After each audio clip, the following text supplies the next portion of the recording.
Biotechnology and its application वाला chapter पढ़ा रहा था, तो ऑलमोस्ट चैप्टर फिनिश्ड है। एक दो तीन पॉइंट मुझे उसके बारे में बताने हैं। एक तो ट्रांसजेनिक एनिमल्स के बारे में मुझे बात करनी है। तो अगर आपके पास एनसीईआरटी है तो ओपन करो जरा सा।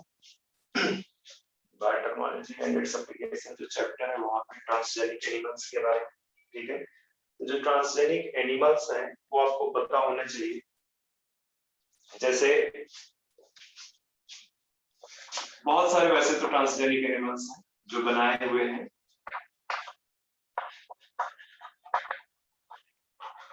जैसे माउस, रैट, फिशेस, आपके मंकी वगैरह भी शायद है, पिग्स, काउस, ठीक है, रैबिट, पिग्स, शीप, काउस, ये सब है। पर इन जितने भी हैं, ये जितने भी ऑर्गेनिजम्स हैं, मतलब एनिमल्स हैं जो ट्रांसजेनिक बनाए गए हैं, उसका 95% माइस। ये क्वेश्चन आपसे पूछ सकते हैं, ठीक है। माइस बेसिकली 95% जो है 95% ऑफ ट्रांसजेनिक एनिमल्स आर माइस, ठीक है। एप्लीकेशन अगर देखा जाए कि भाई क्यों प्रिपेयर करते हैं, मतलब क्या जरूरत है ट्रांसजेनिक एनिमल्स बनाने की, तो लाइक ये स्टडी करने में हेल्प करते हैं, जैसे नॉर्मल फिजियोलॉजी एंड डेवलपमेंट, ठीक है। तो आप ये बोल सकते हो कि एप्लीकेशन क्या है, एप्लीकेशन क्या है, to study, firstly to study normal physiology and development.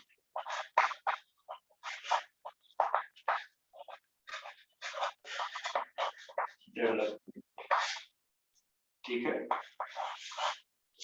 इसी तरह से जो है क्या कहते हैं, डिजीज की स्टडी में होता है, बायोलॉजिकल प्रोडक्ट की स्टडी में हो जाता है, ठीक है। तो स्टडी डिजीज, किसी डिजीज को पर्टिकुलर आपको स्टडी करना, एनिमल मॉडल पे आप स्टडी करो। बट एनिमल मॉडल में आप जो है क्या कहते हैं, कुछ या तो कोई जीन नॉकआउट कर दोगे, या कोई जो है क्या कहते हैं उसको इन्फेक्ट कराओगे किसी तरह से, तो वो है बेसिकली स्टडी डिजीज। तीसरा, कोई बायोलॉजिकल प्रोडक्ट आपको बनाना है, जैसे ई कोलाई में आप ठीक है, बायोलॉजिकल प्रोडक्ट बनाना। तो these are some of the applications of transgenic animals, ठीक है।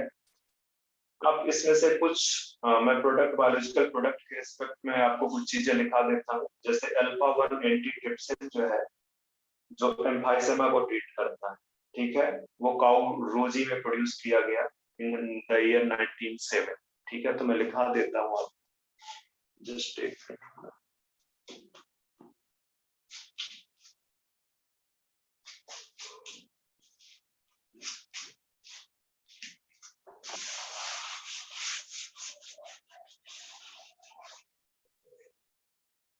तो आप यहाँ पे लिख लो, बायोलॉजिकल प्रोडक्ट के रिस्पेक्ट में बता रहा हूँ, अल्फा-1 एंटीट्रिप्सिन,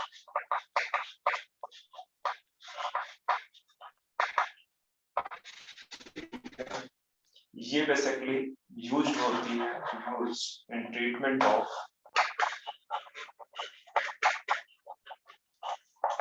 एम्फाइसेमा।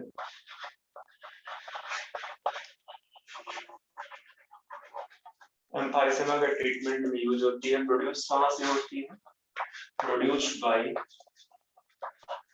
या इस तरह से आपको प्रोड्यूस्ड इन काउ रोजी। ये क्वेश्चन पूछ सकते हैं, कौन सी काउ रोजी, ठीक है, इन द ईयर 1997। तो इम्पोर्टेंट पॉइंट है, इस तरह के पॉइंट को ही आपको याद रखना है। तो ये बेसिकली फर्स्ट ट्रांसजेनिक काउ थी, ये एक चीज लिखो, first transgenic cow.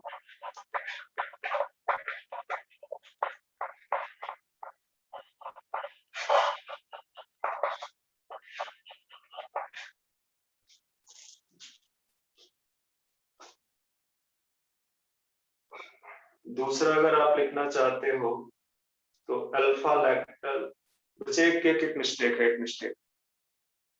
Mistake sorry,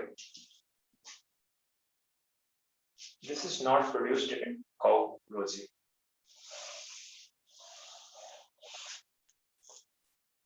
ये अल्फा 190% E. coli में प्रोड्यूस होता है, sorry, is produced in E. coli, recombinant E. coli, जैसे हमने ह्यूमन के बारे में पढ़ा, ठीक है, ह्यूमन के बारे में पढ़ा। ये आपका जो काऊ है, this is the first transgenic cow, first नीचे लिखा ही हुआ है, this is the first transgenic cow, ठीक है, जो कि 1997 पे बनी, ठीक है, इसको बनाया गया या बोलो इसको डेवलप किया गया बेसिकली ट्रांसजेनिक काऊ को, ठीक है, और ये बेसिकली एक ह्यूमन प्रोटीन प्रोड्यूस करती है, ठीक है, ह्यूमन प्रोटीन, जिसको बोलते हैं अल्फा लैक्टोएल्ब्यूमिन, ठीक है, अल्फा लैक्टोएल्ब्यूमिन। इसका जो प्रोडक्शन रेट है वो है 2.4 ग्राम पर लीटर ऑफ मिल्क, ठीक है, 2.4 ग्राम पर लीटर ऑफ मिल्क इसका जो है बेसिकली क्या है, प्रोडक्शन, ठीक है। और ये जो मिल्क है, this is the more balanced milk for human baby, ठीक है, देन नॉर्मल काऊ मिल्क। तो ये जो बेसिकली मिल्क होगा, ये जो मिल्क होगा, ये मोर बैलेंस्ड मिल्क होगा, more balanced milk than normal cow for human baby, for human baby. बस इसको आप ध्यान में रखना, ठीक है। इसके बाद जो है क्या कहते हैं, जैसे वैक्सीन सेफ्टी टेस्टिंग में, केमिकल सेफ्टी टेस्टिंग में भी आपके जो है ट्रांसजेनिक एनिमल्स यूज किए जाते हैं। तो एनसीईआरटी में लिखा है वैक्सीन सेफ्टी टेस्टिंग में, आप देख ही रहे थे सबसे पहले जो वैक्सीन बनी है कोरोना की, उसको कहाँ पे टेस्ट किया गया, एनिमल्स में पहले टेस्ट किया गया, देन ह्यूमन ट्रायल्स के लिए गया। तो ये आपका वैक्सीन सेफ्टी टेस्टिंग में है। और कोई ड्रग्स होती है, लॉन्च करना होता है, तो उसको पहले एनिमल्स ट्रायल्स दिया जाता है, फिर ह्यूमन ट्रायल्स दिया जाता है। इसी तरह से अगर कोई केमिकल है, ड्रग्स हो या कोई अदर, ठीक है, वो भी बेसिकली केमिकल सेफ्टी टेस्टिंग। या मैं जैसे आपको एक छोटा सा एग्जांपल बता दूं, सपोज कर लो कि कोई कंपनी अपना टूथपेस्ट लॉन्च करने वाली, ठीक है, या सपोज कर लो कि कोई कंपनी जो टूथपेस्ट बनाती है वो उसमें थोड़े से चेंजेस लाना चाहती है with respect to their chemicals component, ठीक है, तो वो पहले बेसिकली उसको एनिमल मॉडल्स पे, ह्यूमन मॉडल्स पे चेक करवाएगी, तब जाके वो बेसिकली जब टेस्टिंग हो जाएगी तब जाके वो लॉन्च हो, ठीक है।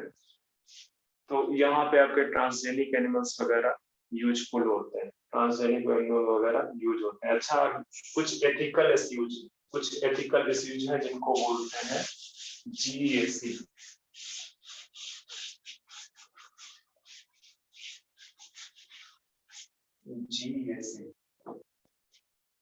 जीएसी का फुल फॉर्म बड़ा इंपॉर्टेंट है, बोलिए क्या है, बताओ।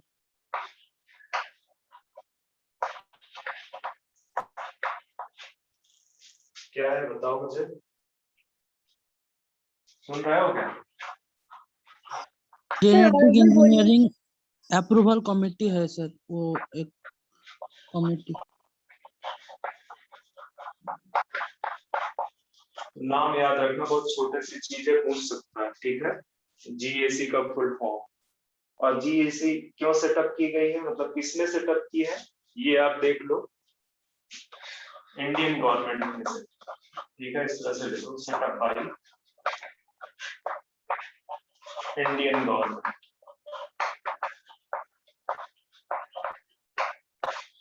इसके लिए to monitor ethical, social biological issue related with genetic engineering.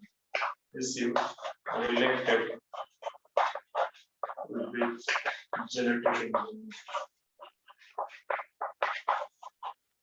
इन चीजों को मॉनिटर करने के लिए, ठीक है, genetic engineering.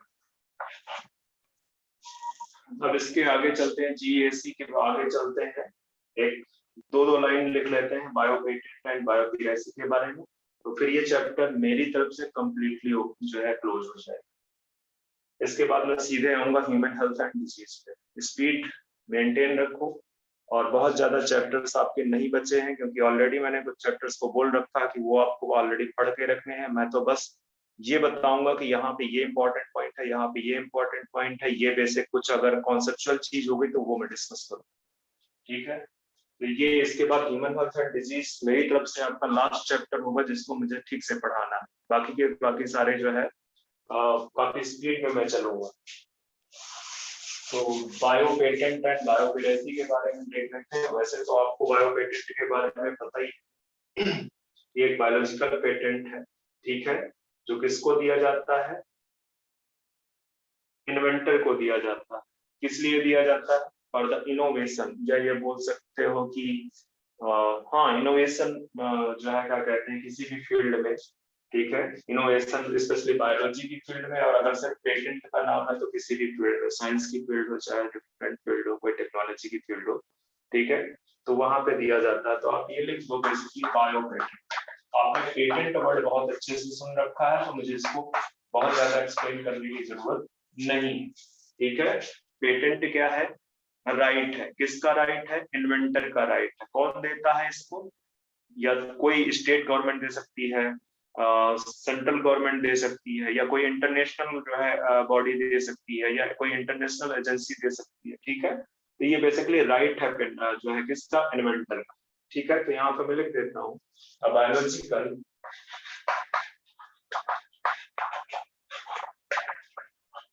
Patent, biological patent is a patent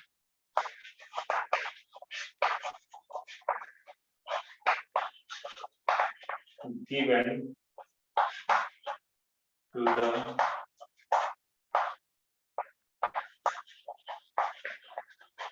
innovation in the field of biology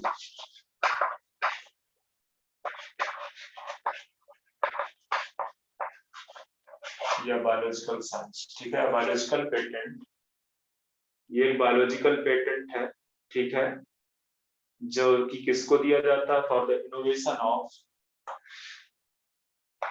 the innovation in the field of biology, to the inventor, to the, एक minute बेटा, statement गड़बड़ हो जाएगा, मुझे एक मिनट दो, इसको स्टेटमेंट को ठीक करना पड़ेगा।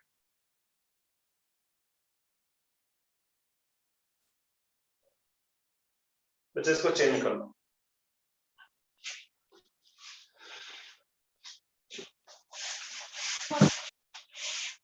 इसको दोबारा से, स्टेटमेंट गड़बड़ हो रहा है।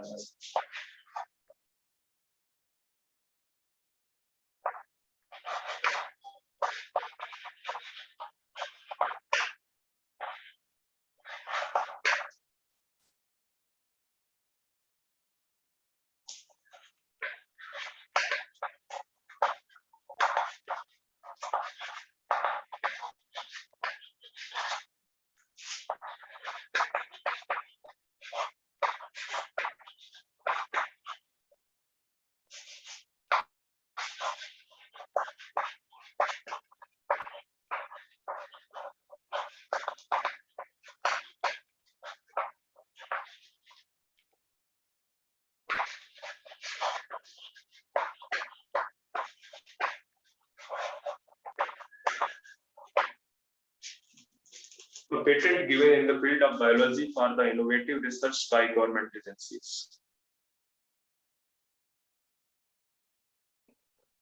अब आप अपना एनसीईआरटी में बड़ा लंबा चौड़ा लिख रखा है सारी चीजें, वो आप देख लेना। मैं कुछ चीजें बता देता हूँ, जैसे राइस की जो है 2 लाख वैरायटीज इंडिया में प्रोड्यूस होती है। कितनी? 2 लाख वैरायटी। राइस की कितनी वैरायटी है इंडिया में?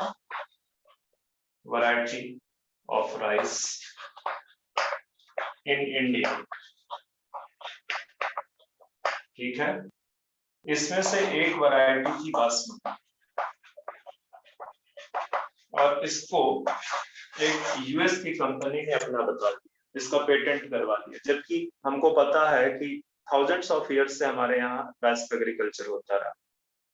ठीक है, राइस का एग्रीकल्चर होता रहा। ठीक है, तो इसको यूएस की एजेंसी ने पेटेंट करा लिया था। बेसिकली हमारे यहाँ 27 वैरायटीज जो है इसकी प्रोड्यूस की जाती है, बासमती की। ठीक है, तो फिर इसके बाद इसमें इंटरनेशनल कोर्ट पे काफी दिन चलते रहे मुकदमे। ठीक है, और बाद में इंडियन एजेंसीज जो है इसको विन कर गई। ठीक है, ये जो बेसिकली यूएस के कंपनी ने जिसको इसको जो पेटेंट कराया था, बाद में फिर जो है इनका रिजेक्ट कर दिया गया जो है पेटेंट बाय इंटरनेशनल या यूएस एजेंसीज। ठीक है, तो ध्यान में रखना कि बासमती के ऊपर जो है क्या कहते हैं, यूएस की एक कंपनी थी जिसने वो बोला कि ये हमारा पेटेंट, बाद में वो हार गए उस चीज को, क्योंकि इंडियन गवर्नमेंट बहुत एग्रेसिव होके इसके अगेंस्ट जो है इंटरनेशनल कोर्ट पे गई थी, एंड उसने अपना पक्ष रखा, अपना जो है क्या कहते हैं, बाद में पता चला कि नहीं, बासमती वैरायटी इंडियन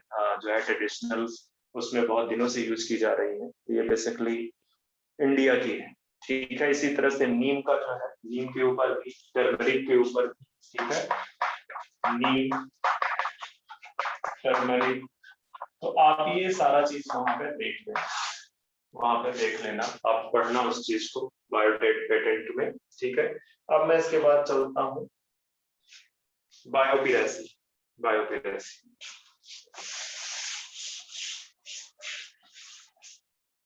तो बायोपिरेसी क्या है?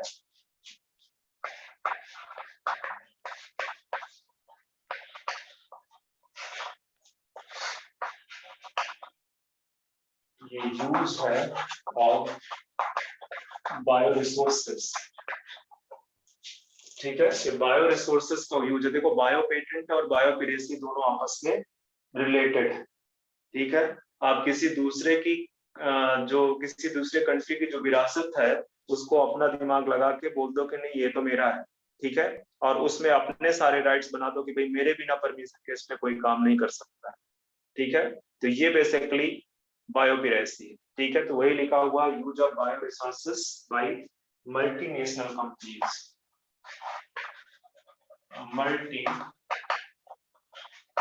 multinational companies without proper authorization.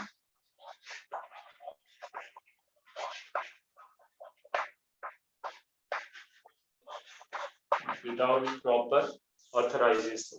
ठीक है, from countries and people concerned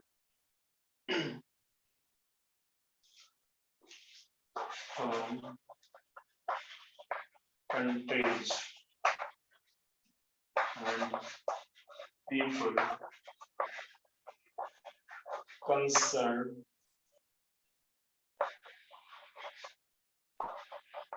with bioresource, this bioresource.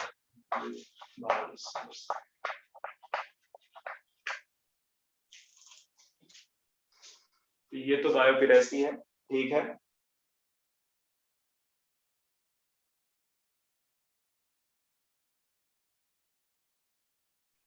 आप एनसीईआरटी में देखोगे तो वहां पे एक लाइन लिखी हुई है, second amendment bill of patent has been passed. कब पास किया गया?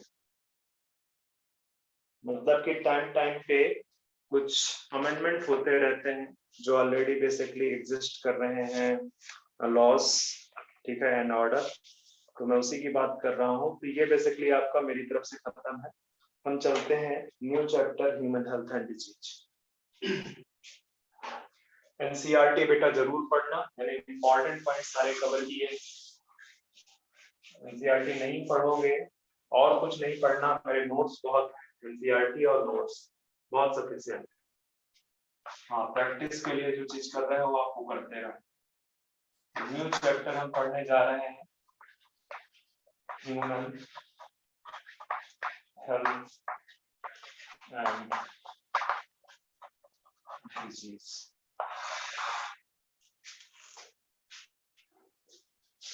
Now basically this is my last chapter. हाँ, कुछ चैप्टर्स जो हैं मतलब जिनको मैं डिटेल में इतना डिटेल में जो पढ़ाने जा रहा हूँ ये लास्ट चैप्टर है मेरा, ठीक है। इसके अलावा मैं आपको जो भी चीजें पढ़ाऊंगा ये तो है कि मैं कवर तो आपका एवरीथिंग XYZ जितने भी चैप्टर है वो सारे करूंगा।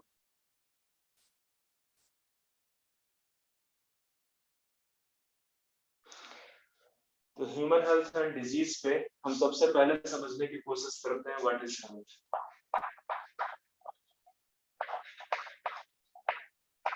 सिर्फ फिजिकली फिट होना हेल्थ को इंडिकेट नहीं करता। ये हेल्थ क्या है? A state of being well with respect to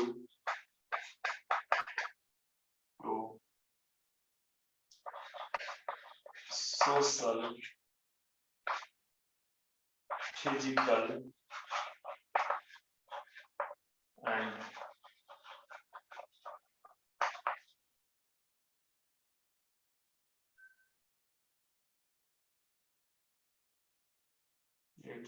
it's a state of being well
a state of complete social, physical and mental well-being।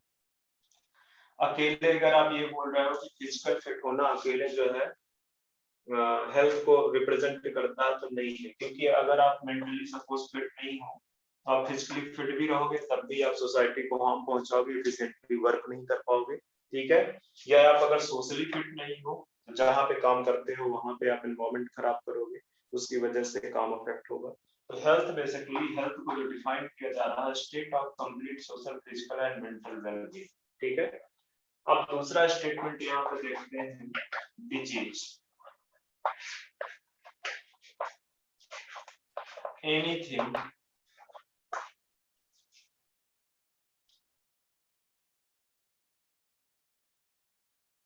ये इस तरह से बोल सकते हैं anything that is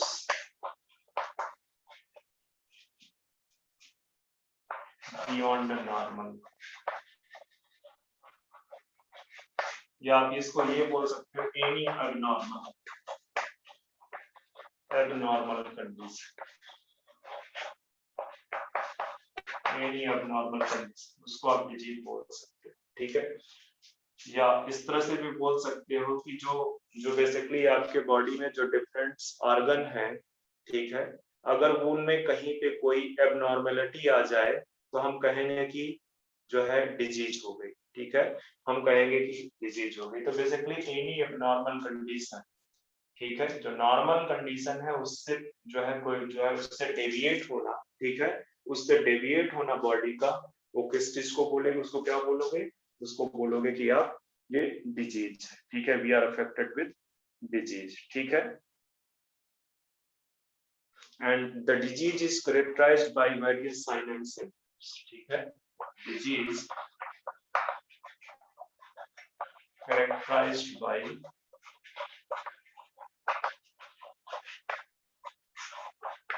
various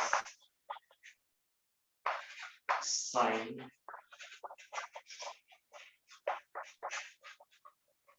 symptoms. The disease is characterized by various signs and symptoms. तो ये human health and disease हो गई। अब डिजीज के टाइप्स देखते हैं, दो टाइप के डिजीज होती है।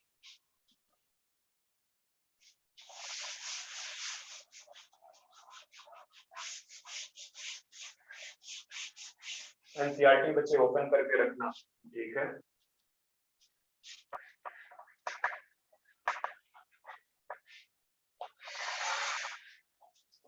मैंने आपको बताया था डिजीज को डिसऑर्डर भी बोलते हैं, कुछ पार्ट इसका मैं पहले भी करा चुका हूँ। आपके कंजेनाइटल डिजीज होंगे, दूसरे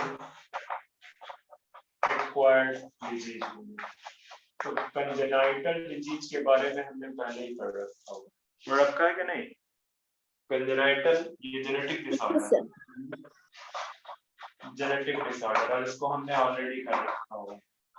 इसी के लिए मैंने बोला था कि रिमेनिंग डिजीज में बात करना होगा। तो ये एक्वायर्ड डिजीज आपके फर्दर दो कैटेगरी में डिवाइड कर सकते हैं। एक है कम्युनिकेबल और इन्फेक्शियस डिजीजेस, इन्फेक्शियस डिजीज, और दूसरी है non communicable, non infectious, non infectious, non infectious disease, communicable disease and non communicable disease.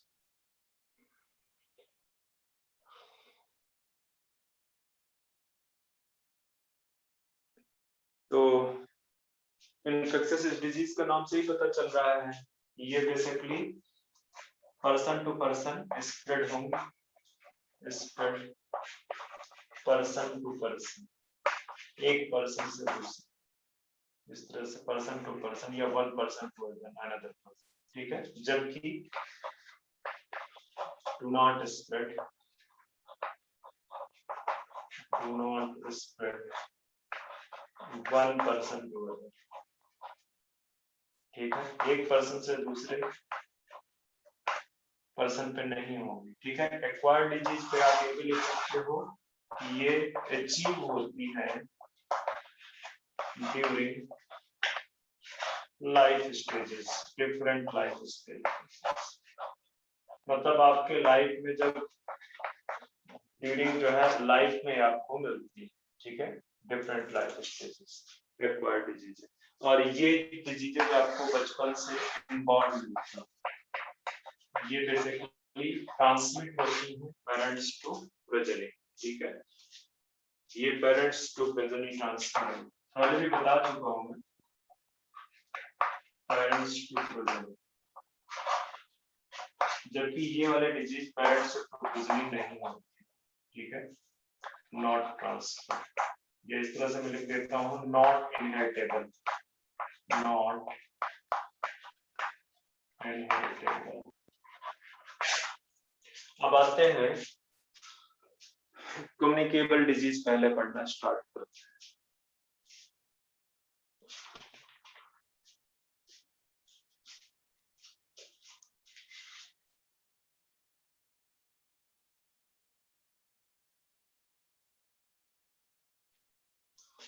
जो कम्युनिकेबल डिजीजेस है आपकी,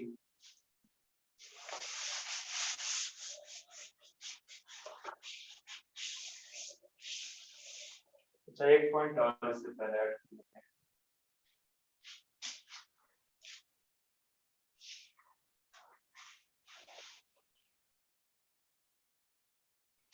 जो हमारी हेल्थ है, ठीक है, हेल्थ के बारे में बोल रहा हूं कि अगर ये अफेक्ट होती तभी हम बोलते हैं कि डिजीज हो गई। तभी हम बोलते हैं डिजीज हो गई, अगर हेल्थ अफेक्ट हो रही है। तो ये जो बेसिकली अफेक्ट है किसकी वजह से, जो हेल्थ में जो अफेक्ट हो रहा है, ठीक है, हेल्थ जो अफेक्ट हो रही है वो बेसिकली किसकी वजह से, it may be due to the genetic disorders, एक रीजन ये हो सकता है, इन्फेक्शन हो सकता है, लाइफ स्टाइल हो सकती है, तो लिख दो, ठीक है, affect due to genetic disorder, ये जेनेटिक डिसऑर्डर से अफेक्ट हो सकती है कोई बॉडी में, इन्फेक्शन हो सकता है, या लाइफ स्टाइल, पता लगा आपको सोना चाहिए 10 PM पे और उठना सुबह में चाहिए 5 PM पे, तो आप सोते हो 2 PM पे और उठते हो 10 PM पे, खाने में जंक फूड खाते हो, ठीक है, तो उससे क्या होगा, आपका जो है हेल्थ जो है गड़बड़ा जाएगा, अफेक्ट हो जाएगा, ठीक है, तो बेसिकली ये है। और बेसिकली अगर मैं बोलूं कि जो आपकी हेल्थ है वो किससे मेंटेन की जा सकती है, ठीक है, किससे मेंटेन की जा सकती है, इस तरह से लिख सकते हैं, हेल्थ कैन बी मेंटेन्ड, कैसे आप इसको मेंटेन कर सकते हैं, कैन बी मेंटेन्ड, बताओ कैसे मेंटेन कर सकते हो आप इसको,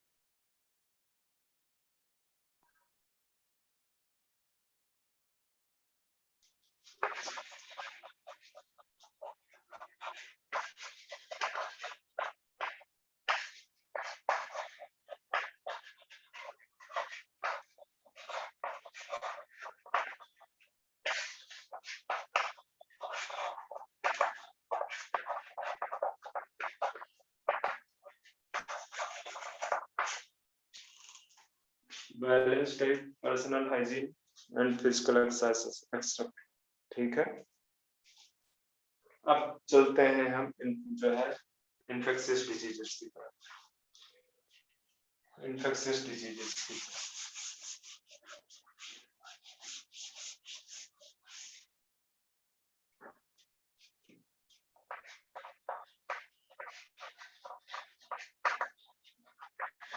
infectious diseases के लिए इस तरह से लिखो, infectious diseases occurs caused by, इस तरह से caused by microorganisms या caused by organisms that parasitize the host, ठीक है, known as, उनको बोलते हैं पैथोजन, ठीक है, ये जो इन्फेक्शियस डिजीज है कौन कॉज करता है, caused by organisms that parasitize, मतलब होस्ट के अंदर जो पैरासाइट की तरह रहता है ऑर्गेनिजम्स, उसके वो बेसिकली इन्फेक्शियस डिजीज कॉज करता है, और वैसे पैरासाइट को हम पैथोजन बोलते हैं। वैसे जरूरी नहीं है कि सारे के सारे पैरासाइट आपको डिजीज कॉज करेगी, but most of the parasite, ठीक है, most of the parasite cause disease, most of the parasite cause disease to host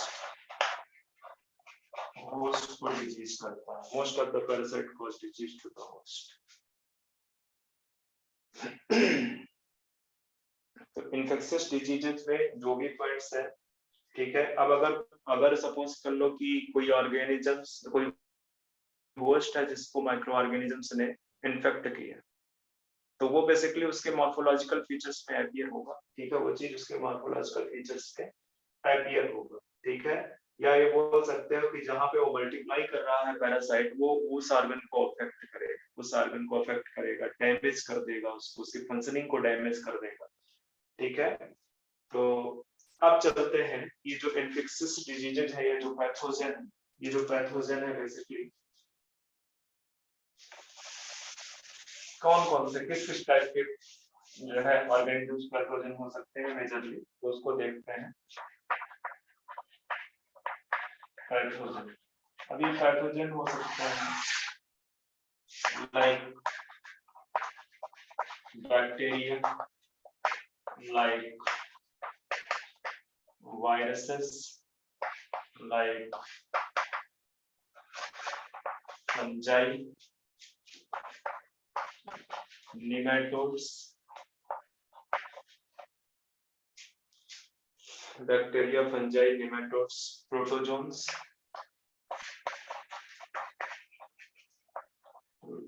तो ये बेसिकली इन्फेक्ट कर सकते हैं। अब सबसे पहले देखते हैं कुछ बैक्टीरियल डिजीजेस के बारे में। बैक्टीरियल डिजीज के बारे में, बैक्टीरियल डिजीज में सबसे पहले हम देखते हैं टाइफाइड। पहला लिखो टाइफाइड। और आपको पता है टाइफाइड एक बैक्टीरियल डिजीज है कॉज्ड बाय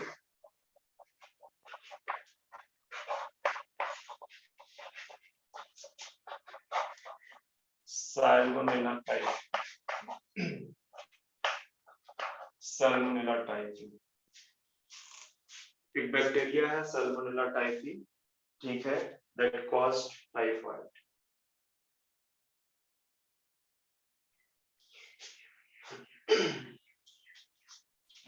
और जो ये टाइफाइड है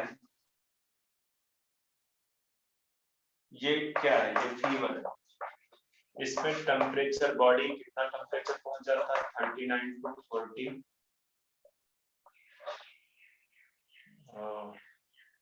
फ़ारेनहाइट। फ़ारेनहाइट ही है, यस सॉरी फ़ारेनहाइट नहीं है, 39। एक मिनट,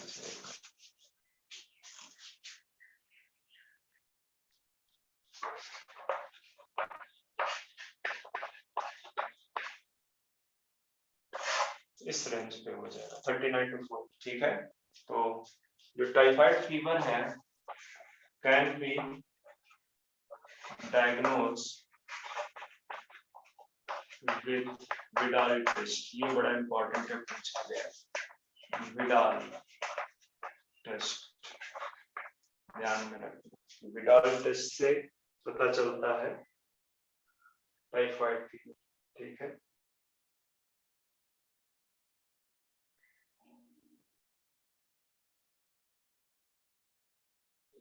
दूसरा जो है क्या कहते हैं, इसमें बड़ी इंटरेस्टिंग स्टोरी है टाइफाइड के केस में। एक लेडी थी जिनका नाम था मैरी मेलोन। इसी में बोल रहा हूँ, एक लेडी थी जिसका नाम था मैरी मेलोन। ये बेसिकली बाय प्रोफेशन कुक थी, by profession she was cook. इनका ये बेसिकली कैरियर, ये क्या थी? Carrier of typhoid fever. Typhoid fever की या टाइफाइड कॉजिंग ऑर्गेनिजम्स की ये कैरियर, ठीक है। और इन्होंने करीब करीब 2 साल तक बहुत सारी जगह पे टाइफाइड फैला, ठीक है, बहुत सारी जगह पे टाइफाइड फैला। तो इन्हीं लेडी का नाम पे, इसी वजह से इनका नाम रख दिया गया टाइफाइड मैरी। टाइफाइड मैरी, तो ये भी आप ध्यान में रखना, पॉइंट किया ध्यान में रखना कि मैरी मेलोन या टाइफाइड मैरी, ठीक है, किस प्रोफेशन से रिलेटेड थी ये पूछ सकते हैं, किस लिए जानी जाती है, ठीक है, इसलिए क्योंकि ये करियर थी typhoid fever.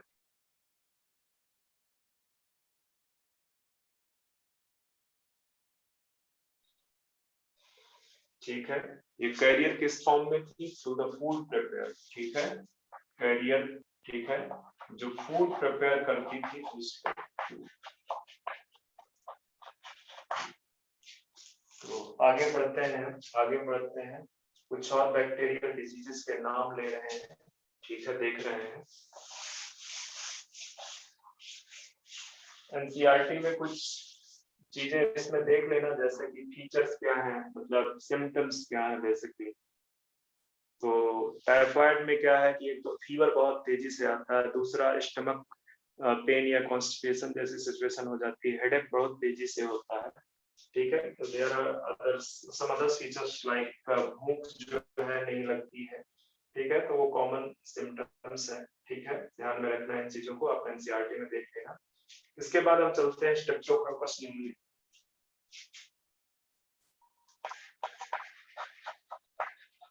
Pneumonia is caused by Streptococcus pneumonia. इसी तरह से इन्फ्लुएंजा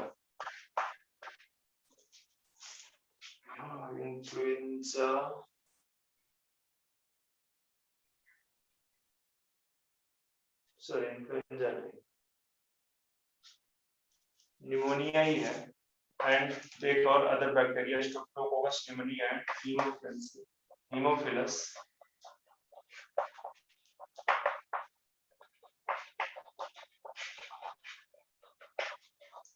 ये दोनों बेसिकली न्यूमोनिया कॉज करते हैं। स्ट्रेप्टोकोकस न्यूमोनिया भी करता है और हीमोफिलस इन्फ्लुएंजा भी करता है, ठीक है। और ये पहले भी बता चुका हूं वैसे ही, ठीक है। इसमें कौन सा ऑर्गन इफेक्ट होता है? एल्वेलाई ऑफ, इस तरह से लिख सकते हो, अफेक्ट एल्वियोलाई ऑफ लंग्स। यहाँ पे फ्लूइड भर जाता है। ये बात हमने पहले भी ह्यूमन फिजियोलॉजी में डिस्कस की हुई। ह्यूमन फिजियोलॉजी में हमने पहले भी इसको डिस्कस किया हुआ है, ठीक है।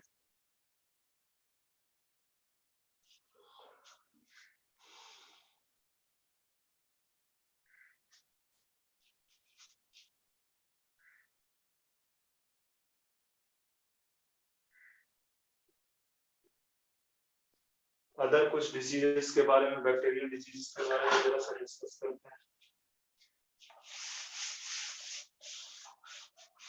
लाइक देखो, डिसेंट्री बेसिकली दो ऑर्गेनिजम्स ही होती है, बैक्टीरियल डिसेंट्री होती है, दूसरा अमीबिक डिसेंट्री। तो यहाँ पे मैं जो डिसेंट्री लिख रहा हूँ that is caused by bacteria, ठीक है, बैक्टीरियल डिसेंट्री। और एक मिनट, ये कौन सी बैक्टीरिया डिसेंट्री कॉज करता है?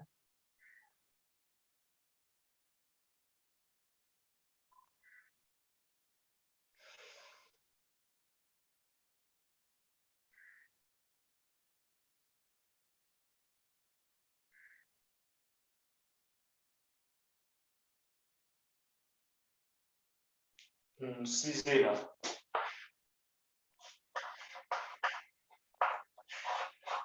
सीजेरा जो बैक्टीरियल डिसेंट्री, याद रखना, बैक्टीरियल डिजीजेस के बारे में बता रहा हूँ, ये सब बैक्टीरियल डिसेंट्री, ठीक है।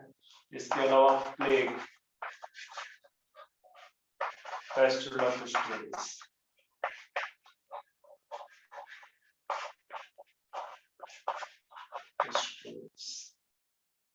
डिसेंट्री, प्लेग, इसके अलावा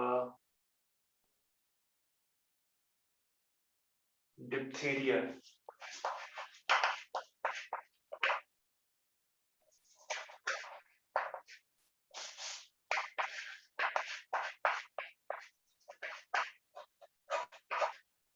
diphtheria caused by corny bacteria.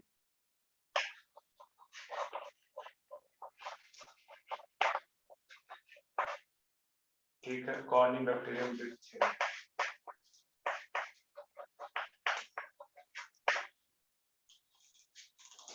तो ये कुछ बैक्टीरियल डिजीज के नाम मैंने आपको लिख दिए हैं, ध्यान में रखना कि these are caused by bacteria, different types के बैक्टीरिया हैं जो डिजीज कॉज कर रहे हैं।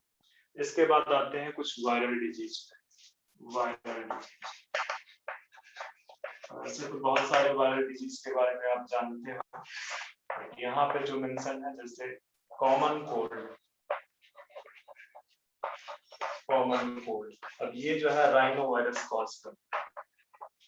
राइनो वायरस ये एक टाइप की कोरोना वायरस फैमिली का मेंबर है।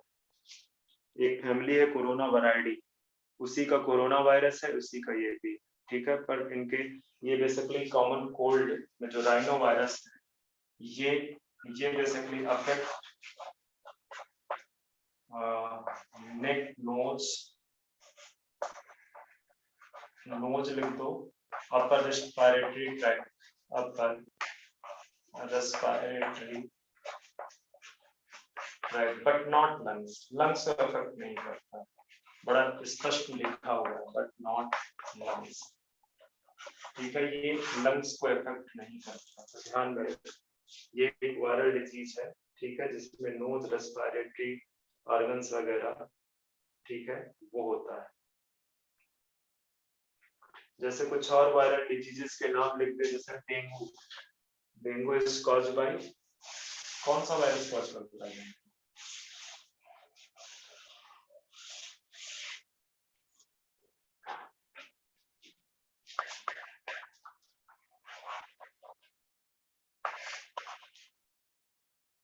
मुझे भूल गया, इसलिए मैं पूछ रहा हूँ तुमसे, डेंगू इज कॉज्ड बाय, ये तो पता है मुझे, वायरल डिजीज।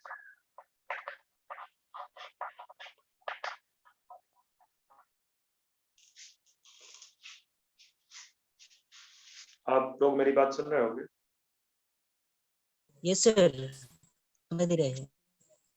चलो आपसे तब पूछेगा नहीं इतना डिटेल में कि डेंगू कौन सा वायरस कॉज करता है, वैसे मैंने कहीं पे लिखा रखा है, शायद आप जाके देखना, बायोलॉजिकल वर्ल्ड जो है डाइवर्सिटी वाला चैप्टर, वहां पे मैंने शायद बताया हुआ है, ठीक है, मेरे दिमाग में नहीं आ रहा है समय कौन सा वायरस कॉज करता है इसको, बट ये याद रखना, this is the viral disease, this is not protozoan disease, ठीक है, इसका कैरियर बेसिकली या वेक्टर फॉर दिस डिजीज वो बेसिकली मॉस्किटो है। तो कई बार लोग कंफ्यूज हो जाते हैं दिमाग में, मत इस तरह का कंफ्यूजन रखना। वेक्टर फॉर दिस डिजीज वो है एडिस,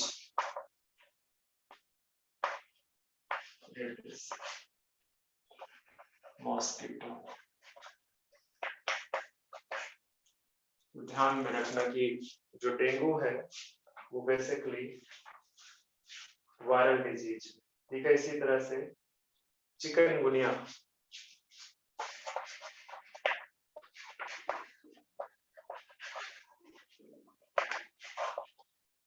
ये भी आपका वायरल डिजीज है, ये भी आपका वायरल डिजीज है, और इसका भी वेक्टर जो है, इसका भी जो वेक्टर है वो कौन है? Aedes mosquito. अच्छा बोलो, कुछ बोलोगे अब? नहीं सर। तो वायरल डिजीज बच्चे, बहुत सारी वायरल डिजीज है, HIV वायरल डिजीज है, ठीक है, हर्पीज सिम्प्लेक्स वायरस है जो हर्पीज कॉज करता है, आपका जो क्या कहते हैं hepatitis virus hepatitis disease cause करता है, बहुत सारे, पर कुछ जो चीजें मुझे लिखानी है एनसीईआरटी के स्क्रिप्ट मैंने लिखा दी।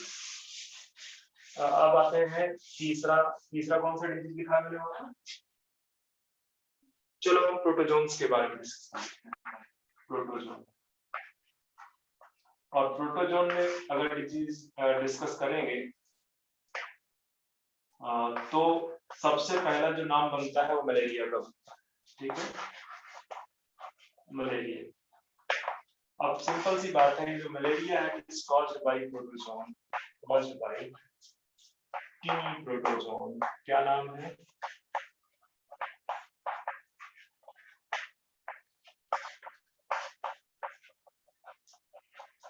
प्लाज्मोडियम। इस प्लाज्मोडियम, ये तो जीनस है, इस प्लाज्मोडियम की कई सारी स्पीशीज हैं, जैसे Plasmodium falciparum, Plasmodium malariae and Plasmodium vivax, और भी बहुत सारे स्पीशीज, बहुत सारे स्पीशीज। जो प्लाज्मोडियम फैल्सीपेरम है, इसको मैं इस तरह से लिख देता हूँ, ठीक है, Plasmodium falciparum is caused cerebral malaria, या इसी का नाम है, इसी सेरेब्रल मलेरिया को बोलते हैं मैलिग्नेंट मलेरिया, और ये पूछा जा चुका है, मैलिग्नेंट मलेरिया,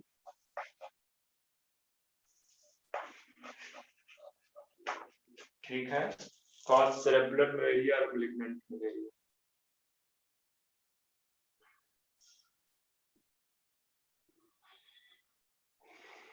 ठीक है, ये बेसिकली ब्रेन फीवर हो जाता है, ब्रेन फीवर, ठीक है, नॉर्मल जो मलेरिया होता है हमको ये वाला है वायरस, ठीक है, नॉर्मल मलेरिया। तो बेसिकली डिफरेंट टाइप की प्लाज्मोडियम की स्पीसीज है जो डिफरेंट टाइप्स के मलेरिया कॉज करते हैं, ठीक है, डिफरेंट टाइप्स के मलेरिया कॉज करते हैं।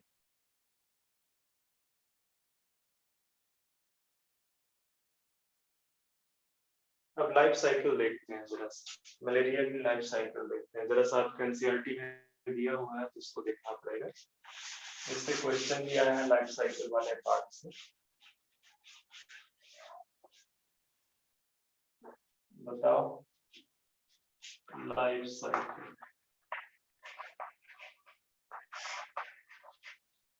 लाइफ साइकिल हम स्टार्ट करते हैं एक sporozoite stage, sporozoite stage of Plasmodium. और ये स्टेज प्रेजेंट होती है कहां पे? इन salivary glands of female Anopheles. Female Anopheles. Sporozoite stage of Plasmodium कहाँ पे प्रेजेंट है? मतलब ये बेसिकली मल्टीप्लाई कर रहा है salivary glands of female Anopheles। अब ये वाला जो फीमेल एनाफिलीज जिसके अंदर स्पोरोजोइट स्टेज ये जब बाइट करेगी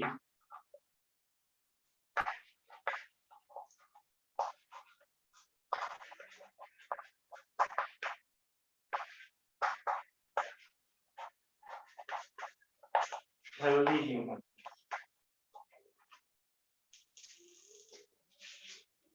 हेल्दी ह्यूमन को बाइट करेगा तो ये जो स्पोरोजोइट स्टेज है, ठीक है, ये पहले लीवर सेल को अफेक्ट करेगी, ठीक है, अफेक्ट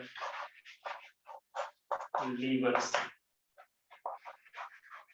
ठीक है, लीवर सेल में अफेक्ट करेगी, वहां पे इंक्रीज या मल्टीप्लाई बाय, इसका मल्टीप्लिकेशन होगा, multiplication bye asexual reproduction.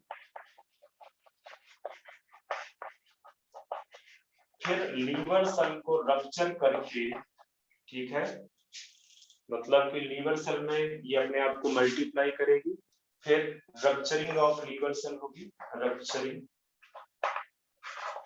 Of liver cell. जब लीवर सेल को रप्चर कर देगी ये तो पहुंच जाएगी, इन्फेक्ट करेगी blood cell, infect blood cell. कौन सी ब्लड सेल? इन्फेक्ट आरबीसी, ठीक है, रेड ब्लड सेल को इन्फेक्ट करेगी।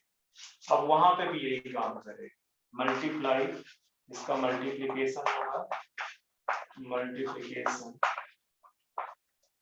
बाय असेक्सुअल रिप्रोडक्शन, वहां पे भी ये असेक्सुअल रिप्रोडक्शन से मल्टीप्लाई,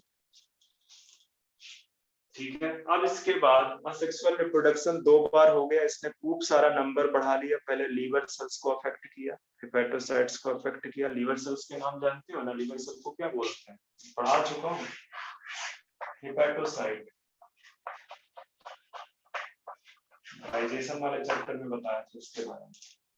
हेपेटोसाइट को अफेक्ट करेंगे, वहां पर असेक्सुअल रिप्रोडक्शन, ध्यान में रखना, ये भी असेक्सुअल रिप्रोडक्शन करेंगे। फिर इसके बाद जब वो सेल बेसिकली उसमें खूब सारे बेसिकली ये मलेरिया प्लाज्मोडियम स्टेज जो है आ जाएगी तो ये रप्चर कर जाएगा, और जब ये रप्चर करेगा तो ये ब्लड में आएगा, और ये ब्लड में किसको वो कर लेगी, ये ब्लड में पकड़ लेगी आरबीसी को, और आरबीसी के अंदर चली जाएगी, ठीक है। वहां पे भी बेसिकली ये खूब मल्टीप्लाई करेगी और फिर रप्चर कर देगी, फिर आरबीसी को भी रप्चर कर देगी मल्टीप्लाई करने के बाद। और अब इसकी आएगी सेक्सुअल स्टेज, इसके बाद इसकी आएगी सेक्सुअल स्टेज, ठीक है। सेक्सुअल स्टेज के दौरान बनेंगे male and female gametophyte, sexual reproduction के दौरान बनेंगे मेल एंड फीमेल गैमेटोफाइट, यहां से बनेंगे मेल गैमेटोफाइट गलत बोल रहा था मुझे, मेल गैमेटोसाइट, गलती से प्लांट वाला याद आ गया, मेल गैमेटोसाइट और फीमेल गैमेटोसाइट। अब इस समय ये जिस इंडिविजुअल के अंदर प्रेजेंट है, ये अंदर चल रहा है ना, ये जिस इंडिविजुअल के अंदर male gametocyte and female gametocyte तो प्रेजेंट होंगे, जब एक, ठीक है, मॉस्किटो इस तरह से लिख सकते हैं, female mosquito bites an infected person, bites infected person, तो ये बेसिकली ट्रांसफर हो जाएंगे फीमेल मॉस्किटो में, और वहां पे जाके इनका फ्यूजन होगा, वहां पे जाके फ्यूजन होगा, फर्टिलाइजेशन होगा, fertilisation occur between male and female gametocyte.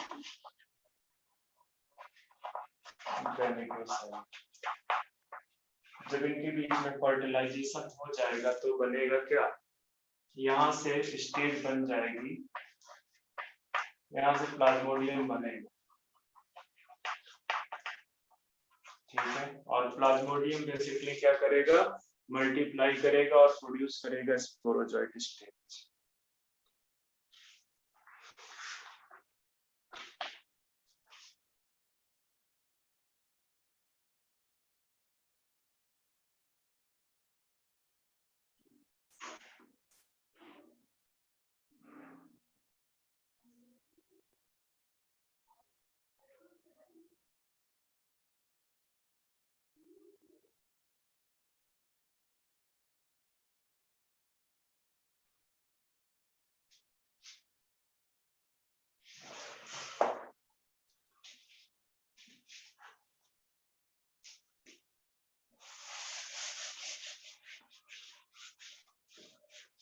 इससे ज्यादा पूछेगा नहीं, ध्यान में रखना, बेगर ज्यादा पढ़ने की कोशिश मत करना।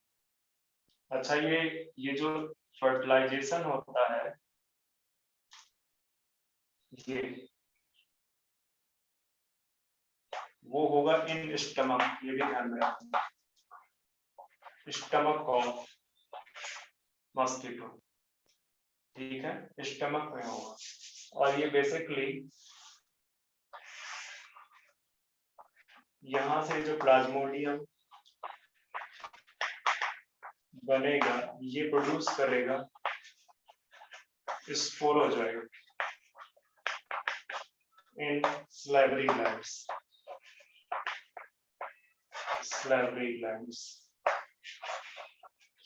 ग्लैंड्स में स्पोरोजोइट्स आएंगे, और आपको पता है कि यहाँ से फिर से एनाफिलीज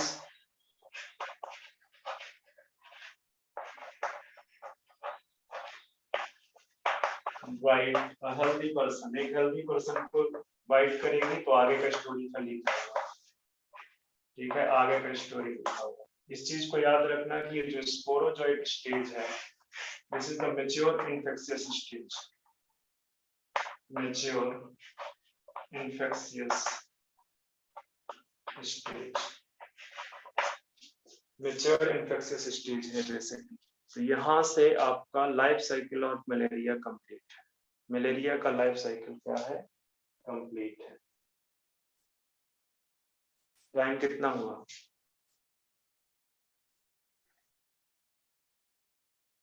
सर 1:16। ओके, तो बच्चे इससे ज्यादा नहीं पूछेगा, इससे ज्यादा अगर आपको कुछ पढ़ना है तो सिर्फ पढ़ना है एनसीईआरटी।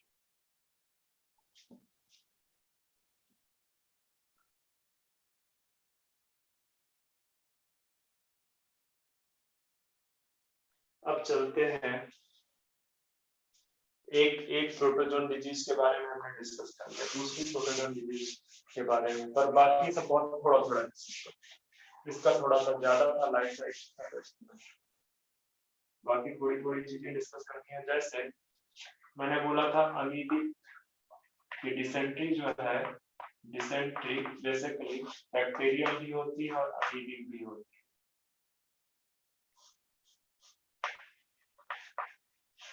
तो dysentery basically amoebic dysentery is caused by Entamoeba histolytica and amoeba histolytica।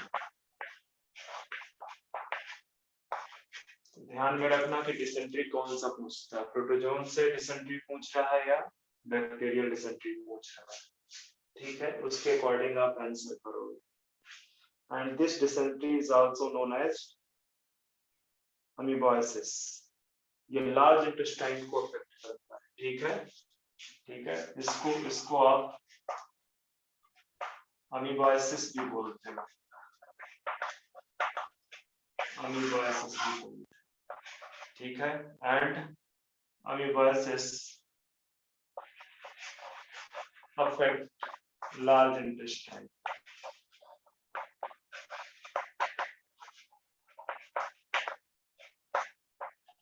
Large intestine को अफेक्ट करता है।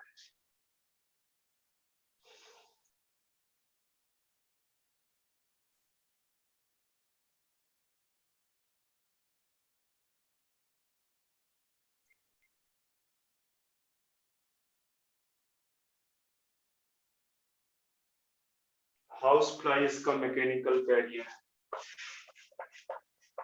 हाउस फ्लाई इज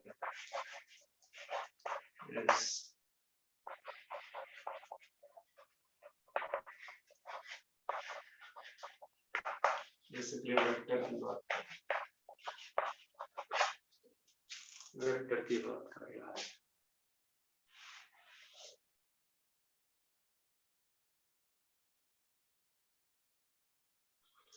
इसके अलावा आते हैं निमेटोड्स से कुछ डिजीज होती हैं, उनको देख लेते हैं। निमेटोड्स, दो डिजीज के बारे में देखना है निमेटोड्स से। एक एस्केरियासिस है, तो आप जानते ही हो कि एस्केरियासिस से कौन होता है। दूसरा फिलेरिया है, जो कि यूजेरिया बाउंकर टाइप है, ठीक है। तो निमेटोड जो ह्यूमंस को अफेक्ट करते हैं, ठीक है, उसमें से पहला है एस्केरियासिस।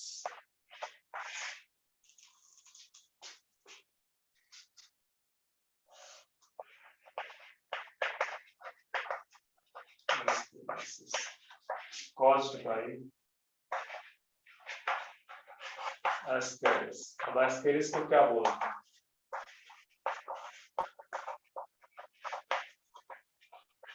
राउंड वर्म, ठीक है। तो राउंड वर्म जो है क्या कहते हैं, इसको बोलते हैं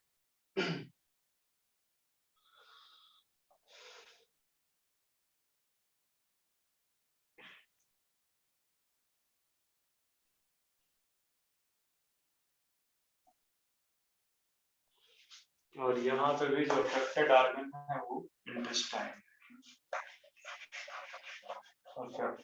इंटेस्टाइन। इसके अलावा आपका दूसरा जो एलिमेंट है, चाहे हेलमिंथीज निमेटोड या हेलमिंथ्स, सेम चीज।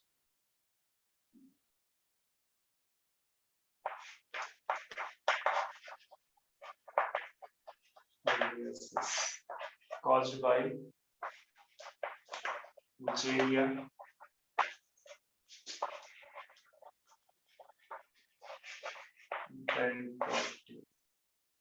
इसको फिलेरियल वर्म भी बोलते हैं।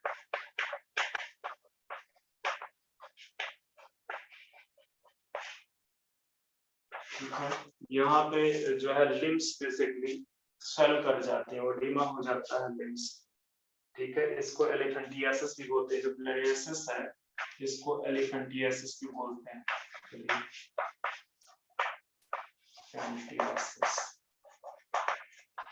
एलिफेंटियासिस भी बोलते हैं इसको।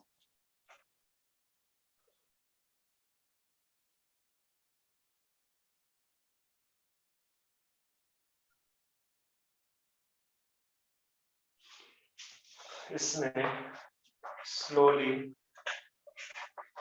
develop chronic inflammation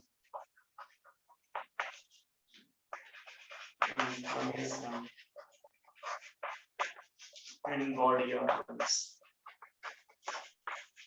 body organs, especially lower limbs.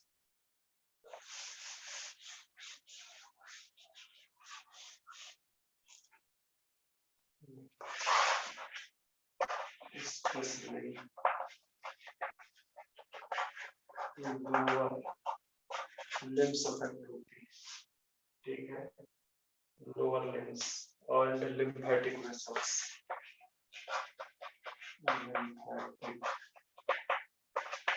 vessels. Sorry. इस तरह से लिखना है. Lower limbs of lymphatic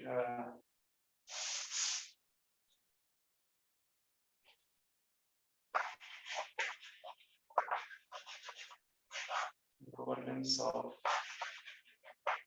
sorry, क्या लिख रहा हूँ, specifically lymphatic vessels of lower limbs. इससे ज्यादा आपसे नहीं पूछेगा मोस्ट प्रोबेबली, बट एनसीईआरटी एक बार देखते रहना है. तो ये मैंने आपकी नेमेटोड से जो डिजीज है उनको बता दिया. अब आते हैं थोड़ा फंगल डिजीज को. फंगल डिजीज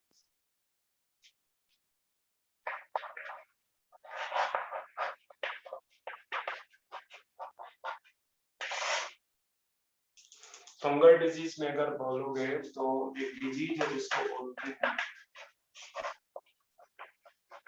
रिंगवर्म या रिंगवर्म डिजीज, ठीक है, रिंगवर्म.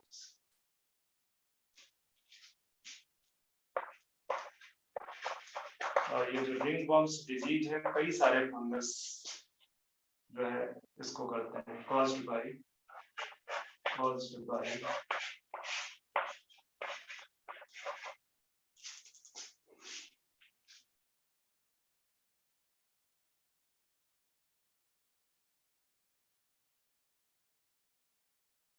Mycospermum,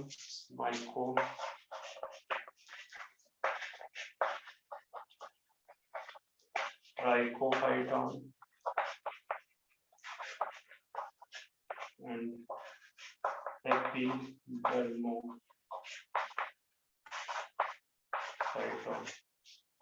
ठीक है, ये कुछ जनरा है, ये कुछ जनरा है जिनकी fungus basically ringworm disease cause करती है. ये बेसिकली स्किन डिजीज,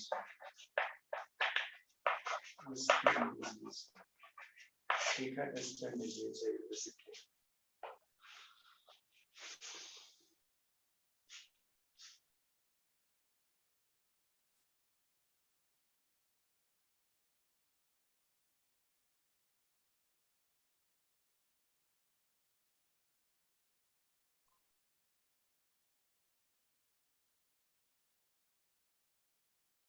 ऑलमोस्ट जितनी डिजीजेस थी मैंने बेटा कवर कर लिया इन्फेक्शियस डिजीजेस के बारे में. अब एक दो इम्पोर्टेंट पॉइंट और है. टाइम कितना बचा है? सर 125.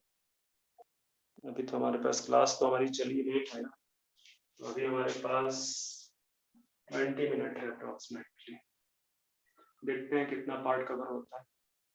आज शाम में एक्स्ट्रा मैं फिर से ले रहा हूँ, ठीक है. तो कोशिश ये है कि इस चैप्टर का मेजर पार्ट कवर हो जाए. इसके बाद इसका लास्ट पार्ट एक है जो एडोलेसेंट वगैरह है, ठीक है, मतलब क्या बोलते हैं इसको, विथड्रॉल सिम्टम्स वगैरह, ठीक है. तो वो चीज मैं बहुत तेजी से पढ़ाऊंगा क्योंकि उसको लिखाना नहीं है, एनसीईआरटी पे ही मैं कुछ चीजें करवा दूंगा या कुछ पॉइंट्स जो बहुत इंपॉर्टेंट लग रहे हैं वो कॉपी करवा दूंगा. तो अभी आगे बढ़ते हैं. फिलहाल एक दो पॉइंट अभी इसमें इन्फेक्शियस डिजीजेस डिस्कस कर रहे हैं. देखो ये इन्फेक्शियस डिजीजेस अगर आप चाहते हो इनको कि इनसे आप बचे रहो तो आपको प्रिकॉशन लेना है, ठीक है, प्रिकॉशन लेने हैं। और प्रिकॉशन में कौन कौन से प्रिकॉशन है, जैसे कि एक तो public hygiene, public and personal hygiene should be maintained, should be maintained।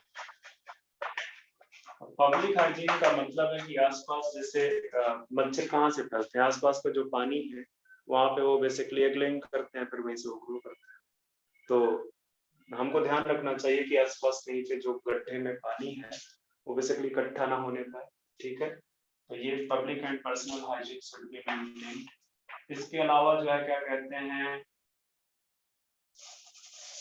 कुछ जैसे वैक्सीनेशन प्लान वगैरह। अब इसके अलावा मैं चेक करता हूँ अगर और भी कुछ।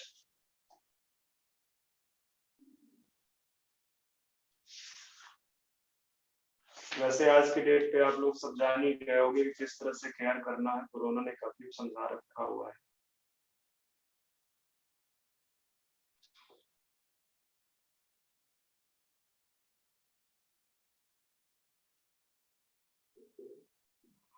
एक फिश है, जैसे मैंने बोला ना कि आसपास के गड्ढों में पानी इकट्ठा नहीं होना चाहिए, ठीक है। तो एक फिश है बेसिकली जिसको बोलते हैं गैम्बूजिया, गैम्बूजिया फिश। और ये जो है ये क्या करती है, ईट्स मॉस्किटो लार्वी। तो अगर ये मॉस्किटो लार्वी को खा जाएगी तो मॉस्किटो क्या नहीं होंगे, मॉस्किटो डेवलप ही नहीं हो पाएगा। तो गैम्बूजिया फिश आप छोड़ सकते हो, स्मॉल फिश, स्मॉल, ठीक है, छोटी फिश है गैम्बूजिया, वो बेसिकली मॉस्किटो लार्वी खाती है, तो वो छोड़ सकते हो। वैक्सीनेशन प्लान पे आप ध्यान दो, एक डिजीज है स्मॉल पॉक्स, इसको कंप्लीटली इरेडिकेट कर दिया गया in India, completely eradicated in India. ये क्वेश्चन एक बार पूछा, एक बार ये क्वेश्चन पूछा। इसके अलावा कुछ और डिजीज है लाइक पोलियो, जिनका ऑलमोस्ट इरेडिकेशन हो गया है, कंप्लीट इरेडिकेशन तो नहीं है पर ऑलमोस्ट इरेडिकेशन हो चुका है। पोलियो, डिप्थीरिया, निमोनिया, ठीक है, इनका काफी, पोलियो, निमोनिया, एक और क्या बोला मैंने, polio, pneumonia and diphtheria sir.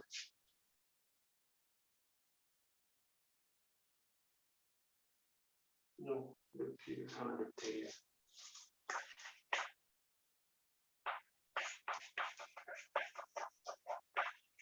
And tetanus. ये कुछ डिजीजेज हैं इरेडिकेटेड टू लार्ज एक्सटेंट,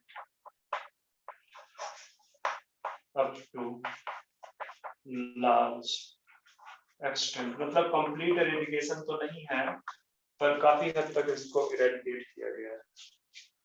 तो ये हो गया। अब यहाँ से हम चलेंगे नेक्स्ट पार्ट जो है, इस ह्यूमन हेल्थ एंड डिजीज का एक बहुत बड़ा पार्ट मैंने कवर कर दिया। अब चलते हैं इम्यूनोलॉजी वाले पार्ट, इम्यूनोलॉजी वाले पार्ट।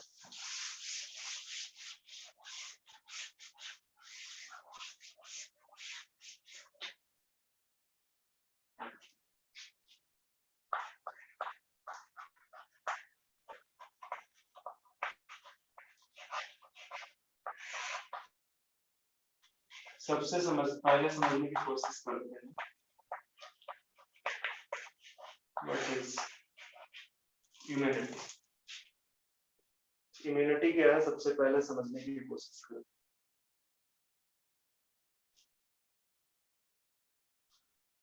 ये बेसिकली क्या है, this is the ability of force to fight against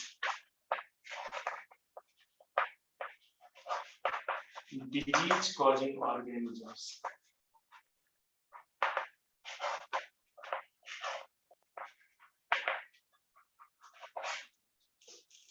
Ability of the host to fight against disease causing organisms.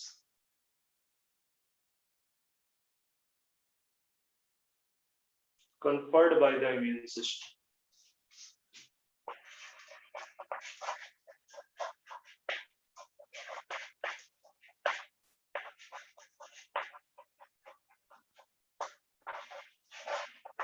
Immune system of the host, your body, is known as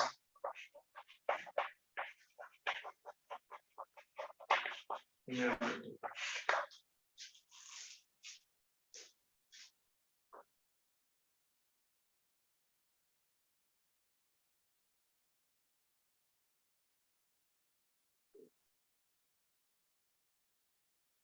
आवाज सुन रहे हो मेरी आपको?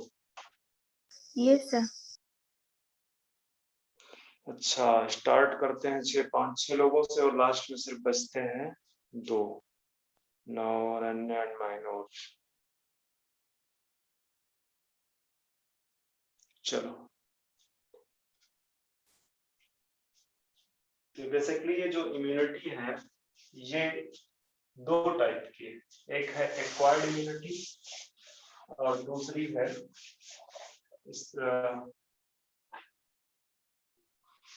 Innate immunity. ठीक है, जो immunity है हमारी ये 2 टाइप की है। एक है इनेट और दूसरी है एक्वायर्ड। जो इनेट है दिस इज नॉन स्पेसिफिक। ठीक है, मतलब जैसे कि कोई स्पेसिफिक एक्शन नहीं होता। ठीक है, जनरलाइज बोल सकते हैं, ब्रैकेट लिख दो, जनरलाइज्ड। और जो ये आपका एक्वायर्ड है दिस इज स्पेसिफिक। ठीक है, specific immunity, specific to pathogen. जो पैथोजन है उसके स्पेसिफिक होगी एक्वायर्ड इम्यूनिटी। ठीक है,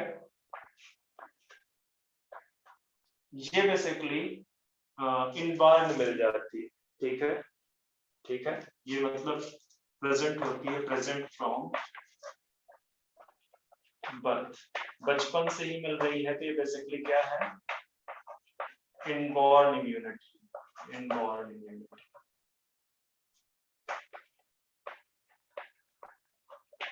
इनबॉर्न इम्यूनिटी। ठीक है, और ये अचीव होती है during life time. Achieve during life time and the pathogen when the host interact with the pathogen। जब पैथोजन के साथ होस्ट का इंटरेक्शन होता है तो लाइफ टाइम में एक्वायर्ड इम्यूनिटी डेवलप होती है। ठीक है, तो इनेट नॉन स्पेसिफिक है, बर्थ से प्रेजेंट होती है, बर्थ से प्रेजेंट होती है आपकी। And this immunity is accomplished by innate immunity की बात कर रहा हूं। This immunity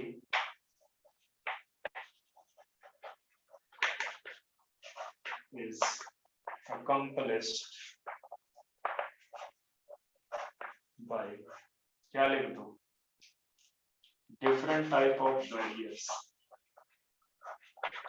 different types of barriers।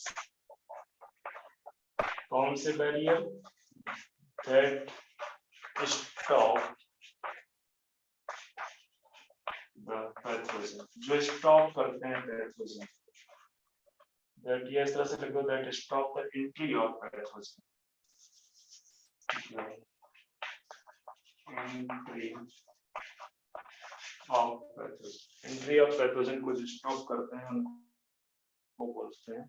मतलब इसमें जो मेन चीज आपको याद रखनी है इस पॉइंट पे, ये बेसिकली बैरियर, इसको ध्यान रखें कि इनेट इम्यूनिटी में जो बैरियर्स हैं वो है बेसिकली जो प्रोवाइड कर रहे हैं इम्यूनिटी।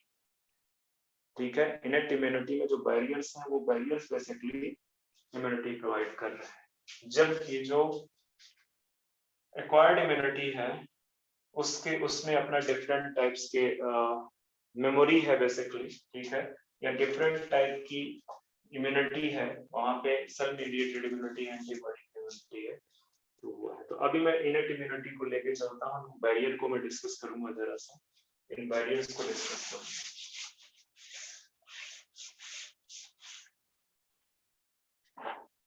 ठीक है,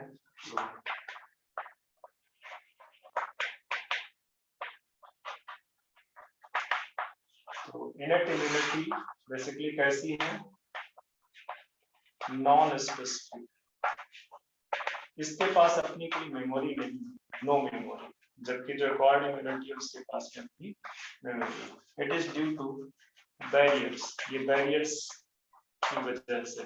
ठीक है, अब ये जो बैरियर्स है उनकी बात डिस्कस करते हैं, कौन कौन से बैरियर्स हैं बेसिकली जो इनेट इम्यूनिटी प्रोवाइड कर। ठीक है, तो है physical barriers, physical barriers, physical barriers.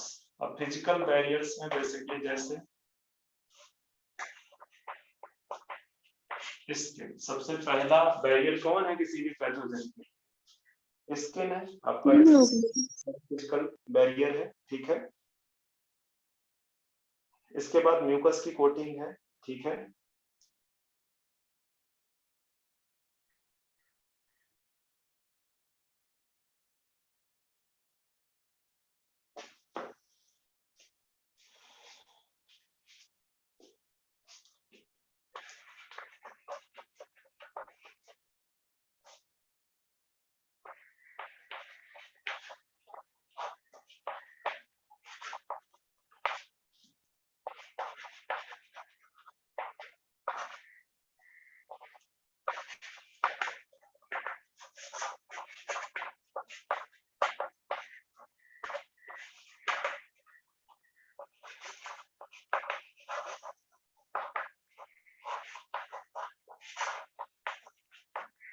Internal skin and mucus coating में से। ठीक है, तो फिजिकल बैरियर के बाद है दूसरा फिजियोलॉजिकल बैरियर।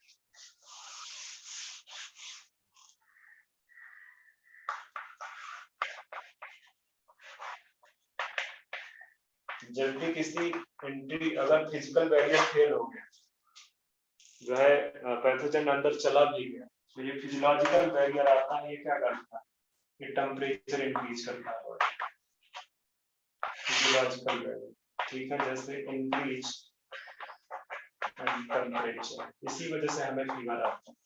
तो बेसिकली फीवर, हमारे बॉडी में फीवर का होना किस चीज को इंडिकेट कर रहा है कि इंफेक्शन जो इम्यून सिस्टम है वो अपने आप को इनेट इम्यूनिटी प्रोवाइड करता है, वो चाह रहा है कि जो पैथोजन है उसको हाई टेम्परेचर पे क्या कर दिया जाए, किल कर दिया जाए। तो आता है आपका फिजियोलॉजिकल बैरियर। ठीक है, फिजियोलॉजिकल बैरियर, फिजियोलॉजिकल बैरियर में जैसे इंक्रीज इन टेम्परेचर हो गया। ठीक है, इसी तरह से जो सिक्रीशंस है, सिक्रीशंस, ठीक है, ऑफ डिफरेंट ऑर्गन, जैसे सलाइवा, सिक्रीशंस जैसे saliva, acid of stomach, stomach.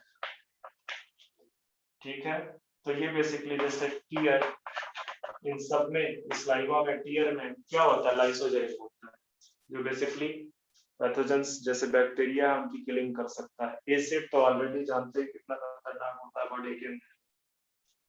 ठीक है, तो ये बेसिकली माइक्रोबियल ग्रोथ को प्रिवेंट करते हैं। इसके बाद तीसरा है सेलुलर बैरियर, यहाँ से भी अगर फेल हो गया तो कुछ सेल्स हैं जो इनेट इम्यूनिटी का पार्ट है, वो भी बैरियर की तरह काम करते हैं। तीसरा है cellular barrier.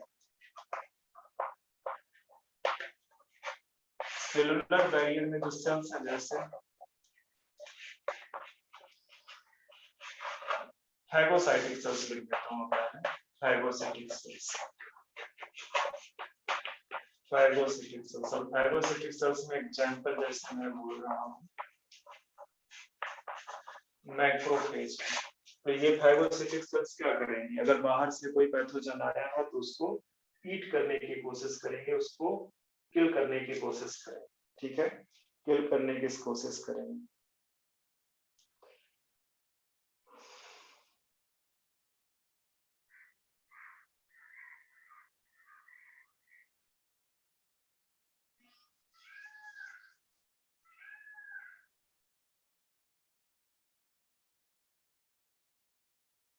Macrophages actually tissues में पाए जाते हैं, जिनको मेंशन कर देना, मैक्रोफेजेस इन टिश्यूज, यहीं पे पाए जाते हैं। ब्लड में आपका मोनोसाइट पाया जाता है, और भी है तो यहाँ पे लिख दो जो सेल्स हैं जो पार्टिसिपेट कर रही हैं। WBC में है आपकी पॉलीमॉर्फो,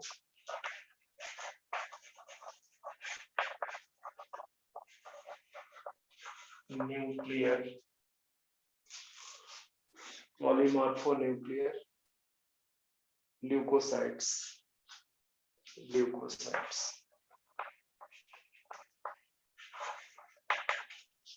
ये WBC है बेसिकली, ठीक है, जिनको न्यूट्रोफिल्स बोल रहे हो, ये बेसिकली न्यूट्रोफिल्स है। इसके अलावा आपका मोनोसाइट जो कि ब्लड में प्रेजेंट, एंड ब्लड, ये दोनों ब्लड में प्रेजेंट, न्यूट्रोफिल्स एंड मोनोसाइट। जबकि जो मैक्रोफेज है ये कहाँ पे प्रेजेंट है, टिश्यू में प्रेजेंट है। Sir adipocyte tissue. हाँ, these are the some of the cells that are the part of innate immunity actually, ठीक है। सेलुलर बैरियर के बाद भी अगर कोई बैरियर बचता है तो वो है cytokines. These are the different types of chemical। आज के डेट पे आपने साइटोकाइन्स के बारे में बहुत सुन सकता हो। कोरोना के जो पेशेंट है सीवियर केस में, ठीक है, सीवियर केस में समटाइम्स कोरोना पेशेंट की, कोविड पेशेंट की डेथ हो जाती है ड्यू टू इंक्रीज साइटोकाइन्स। उनके अंदर एक साइटोकाइन का स्टार्म होता है, बहुत ज्यादा साइटोकाइन शरीर बॉडी इम्यून सिस्टम रिलीज करना स्टार्ट कर देता है एज ए डिफेंस मैकेनिज्म, ठीक है। तो बेसिकली ये जो साइटोकाइन्स है these are also part of, किसका पार्ट है साइटोकाइन्स, इनर्ट इम्यूनिटी, ध्यान में रखना, ठीक है, साइटोकाइन बैरियर्स।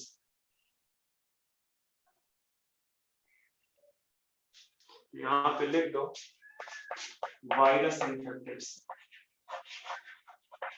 बहुत ज्यादा क्वेश्चन पूछने की पॉसिबिलिटी है, ठीक है। वायरस इन्फेक्टेड सीक्रेट वेरियस, बहुत सारे टाइप्स के साइटोकाइन्स होते हैं, वेरियस टाइप्स ऑफ साइटोकाइन्स। ये एक्चुअली इम्यून सिस्टम को इंड्यूस करते हैं एंटीबॉडी और सेल मेडिएटेड इम्यूनिटी का पार्ट बनाने, ठीक है। तो virus infected cell secretes proteins called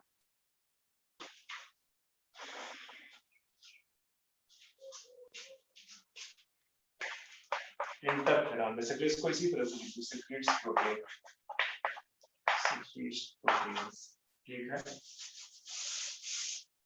known as interferon. वैसे तो बहुत सारे टाइप के इंड्यूस होते हैं, ठीक है, और ये इंटरफेरॉन इस तरह से भी क्वेश्चन पूछ सकता है, ठीक है, इंटरफेरॉन्स।